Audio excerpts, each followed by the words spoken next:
Good evening. Mark Carney has changed the tone of Canadian leadership. He sounds more measured, more economically fluent, more serious on the world stage. Him and President Trump met on March 8th, talking about all things, including the Middle East, economics, tariffs, all that good stuff. Tonight, I'm joined with two very wonderful people to share their views and to share mine as well. Mustafa, Judy, thank you for joining me. It's a pleasure, as always. So when we look at Carney's connection with Trump, best buds? Are they going for lunch? Are they, just the tea kind of guys? What is it? What do we think? Secretly, behind the scenes, are definitely pals, I would say.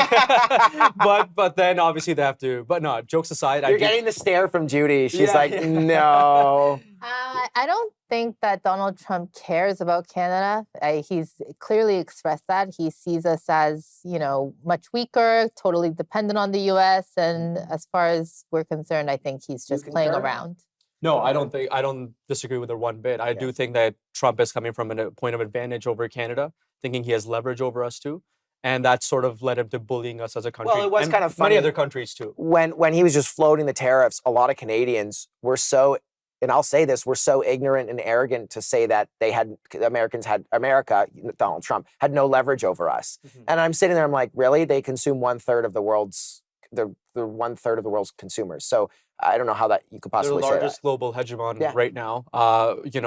Underestimating their power would be foolish, I would say. So when we look at Carney's relationship with President Trump, one of the things I was curious about was Carney's approach.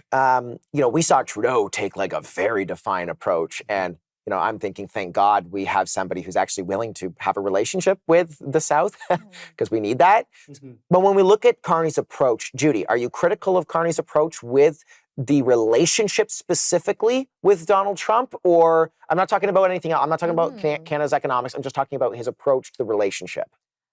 It's yet to be seen. That's the true answer, because we have very limited interactions that we've seen from them. I will say that I think Mark Carney is extremely intelligent and that he's probably trying to play, along with what's happening to the best of Canada's interests. One thing Carney did say on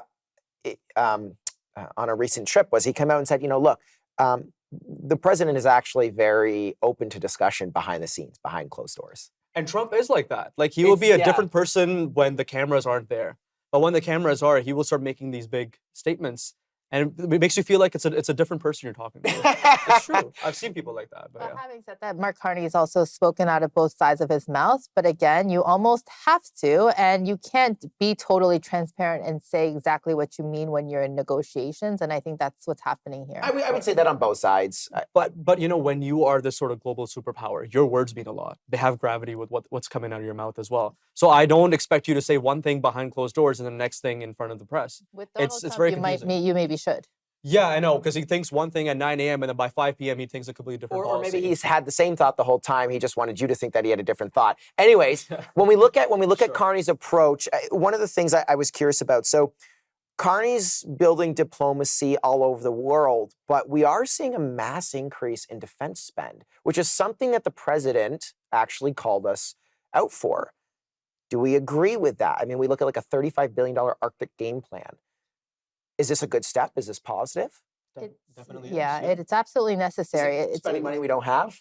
Yes, but it was long overdue, and we are totally dependent on the U.S. allyship to defend ourselves militarily. And many people don't actually pay attention to the Arctic, but this is going to become one of the biggest issues, or has the potential to become a really contentious global issue from Russia and China, coming after our freshwater supply and our Arctic sovereignty. We also see, sorry, go ahead. No, I was just going to say, over-reliance on the U.S. has been one of the major setbacks for our military to grow. Because we rely on this big, Uncle Sam. We say that like, that's a problem. And I'm not saying that it's not a problem. It is, because if you have one customer that's too big, but every business has one really big customer. Mm-hmm. Right. So you can't demonize that customer. Now, if that customer is using his advantage of saying, I know I'm the biggest customer, so I'm going to use that leverage, well, that's for that customer to do. That happens in business a lot. Mm-hmm. But if you want to grow your own business as well, like Canada is not, a little pet of the United States. Let's be honest here. We're a sovereign nation. We should be looking at our own interests the best way as possible too. Okay, we're going to get into this a little bit more. I want to talk about our diplomacy just with other countries, some of the deals we've crafted with other countries, but then on top of that, a little bit more about Carney and Trump's relationship. Stay tuned for more. If not America, then who? What deals is Carney actually building? Stay tuned. I'm joined with Mustafa and Judy again, and we're continuing our discussion on Carney, Trump, and is Canada benefiting from Carney? That's the question we're asking today. But one of the things I wanted to see was around our generation's view of Carney, and specifically Carney's management of the president, but also what he's doing around the world. What are you guys hearing from people in our generation?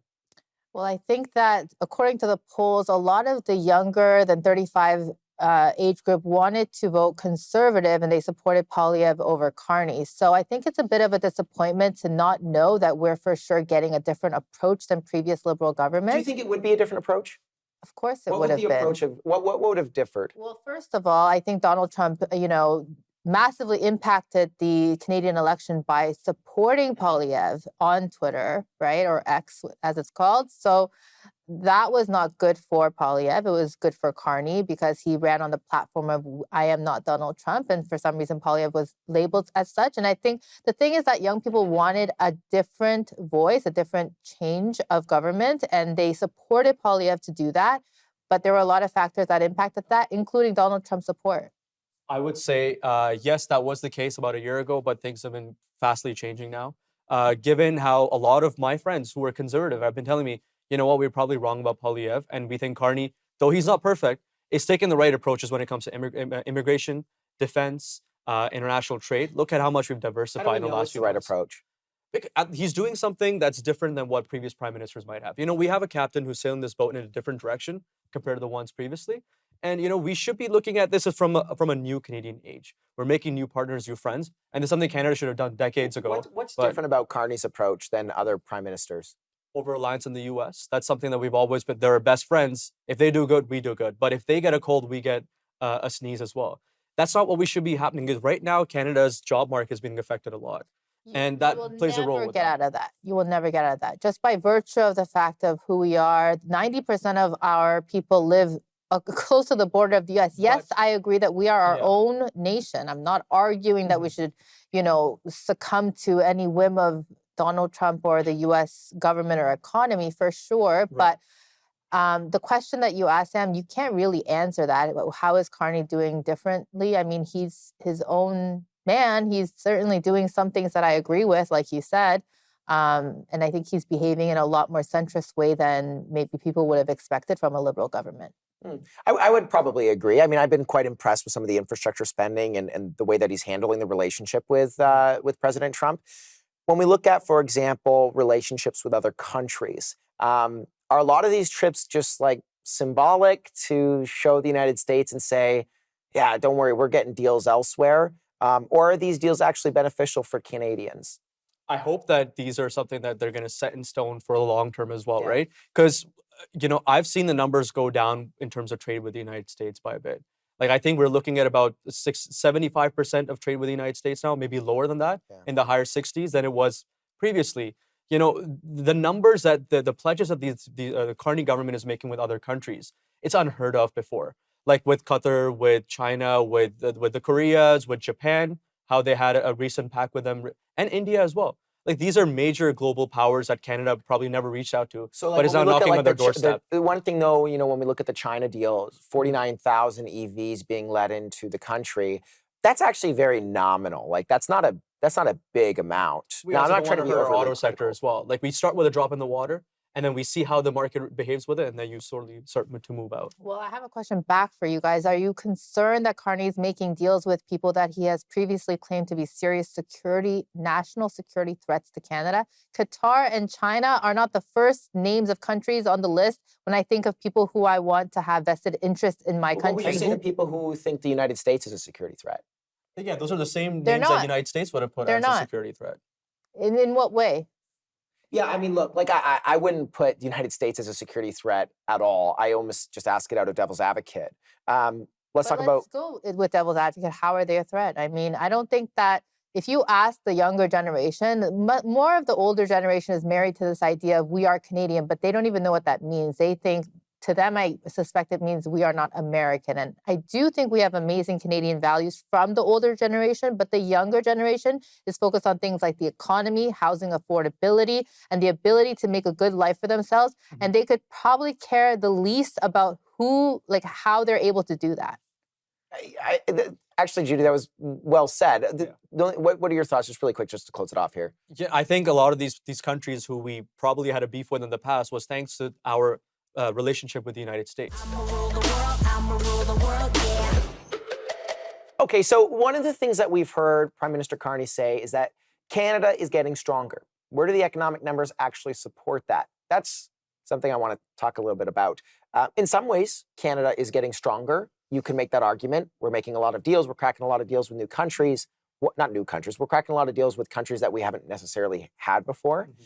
But then we also look at the numbers. I have a couple here. Canada lost 84,000 jobs in February 2026. The unemployment rate rose to 6.7%. I was correct in my last episode. Youth unemployment rose to 14%, and Ontario's unemployment rate hit 7.6%. These are really bad, really bad numbers. When we also look at Stats Canada, January manufacturing sales fell 3% nationally. Machine manufacturing fell 5.6%. Ontario manufacturing fell 7.7% month over month, 9.5% year over year. Canada's GDP fell 0.2% in the fourth quarter of 2025. I have more numbers here. This is really bad. Let's not argue with facts. No. And also okay, this is what I'll say. We can talk about facts, which they're all terrible, but on the ground, okay, it's depressing.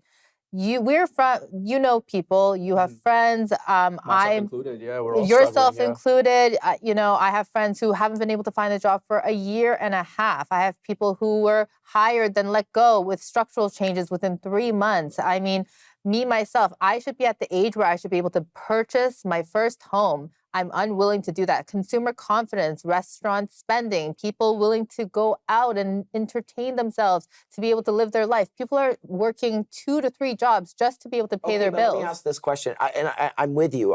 you. I don't necessarily feel that. I started working after high school personally, and I'm not just trying to use me as an example. I don't make a big salary. I don't. On top of that as well, I am getting married this summer. Dual income is going to support that. Thank you. I can afford rent. I do run my own business, but I know there are a lot of jobs out there. I see them on my LinkedIn all the time. But I think you have to understand that we are having a K economy right now. So there are people who are thriving and who are able to, I would consider myself as somebody who's thriving. I have nothing to complain about, but I'm also aware of my peers, and I hear what they're going through. Most people are living paycheck to paycheck. Most people can't even dream of saving up for a down payment for a home. And is even that choice? Of course not. It's economics. Really? Who would choose not to be able to afford a home? Do we blame Carney for our peers not being able to find single jobs? person? I don't think it's fair to blame Carney. What he's trying to do right now, back to the subject, I think what he's trying to do is just sow the seed. Let it grow with these deals with foreign countries and whatnot. Then it's going to play out in the long term. But in the short term right now, people are struggling. And a lot of the numbers you mentioned, the manufacturing jobs, that's thanks to the tariffs. Our situation down south with a relationship with the United States, that has a role to play with this as well. Even when we look at that, okay, so let's talk a little bit about Cusma, and I apologize for taking a little bit off track. I just want to get a little bit more personable. When we look at Cusma and we look at the renegotiation there, that's happening in July. There's a complete renegotiation. You have Mexico, the United States, and Canada sitting back down together. We're going to look at things like, for example, supply on dairy, oversupply on dairy. Trump's going to attack that hardcore. We're going to talk about manufacturing. A lot of things are going to be at the table. When we look at Carney grabbing all these deals with other countries, is there a point to say, well, what about a deal with the United States? From what I'm hearing, unless I'm crazy and I'm missing something, they have great relationship, right, Carney and Trump, but I'm not hearing anything getting done, and we're the only ones that are getting hammered for it. I have to comment on what you said about this short-term pain idea. Okay, when prices of groceries have risen about 50% in the last couple of years. But that's not under the Canadian government's control, though. I haven't finished. Yeah. When prices of groceries have risen up that drastically for the average person working and they can barely afford to buy meat, I don't think they want to hear about these long-term potential effects of making deals with Qatar and China. They want to be able to afford to live. You also have to be not just relying on one country who gets to dictate the sort of economic reverberations that are happening across the world. It's a nice idea, but this is the way that Canada has been operating for It's time to change that. I think you and I would agree. No, we would not agree. Things aren't working. No, we would not agree. Things aren't working the way they are right now. I hear both of you agree, but with different solutions. That's right. Like we're all suffering. We're all in this together right now. But you know, we don't have to, obviously. But let's look at the main root cause of this, right? Instead of just blaming Mark Carney for this, who doesn't control oil prices, who doesn't control grocery prices as well. We're looking at making partners with other places that we can get a better deal for the both of us. You would want a cheaper car. You would want cheaper groceries. But if we just have one partner who supplies us the cars, who supplies us the groceries, we're going to be stuck with this loop constantly for the long term as well. Let's look. Hold on. I want to talk about. Okay, well, we'll get into this in the next segment because I only have so much time left. But just hang tight. We're going to talk a little bit about housing and some of our own issues here in Canada for our generation. So we'll be right back. Does Canada actually feel more confident, more affordable, and more in control? I'm not sure. Okay, so to close off, I wanted to talk a little bit about some of our issues at home. I know we're talking about US, other countries, but when we look at just this topic of the episode and is Carney's Canada better for Canadians, one of the things we want to look at is, for example, housing starts. So we have a huge issue with housing. We're trying to boost supply of housing. But when we look at housing, CMHC reported that in just over 2 decades, we've seen the steepest fall in housing starts since. So when we see that and we hear that, it's like, well, people also aren't building homes. So what's going on? Is this, hey, government in Canada is just way too overbarring on development, like municipal governments? I'm not just talking federally, I'm saying municipal governments that are involved. Municipal is a severe issue though, and same with regional. But then is it also, hey, we're just not productive because we're losing jobs to more competitive countries? Like I know it's a plethora of different things, but when we look at like housing just as an example, what do you hear? I mean, I would say like if you're looking at the market right now, you would build homes when the demand is there. Right now, unfortunately, it's not. And that's why you see a steep, decline in housing right now. You see a lot of homes in Toronto that are vacant, condos as well.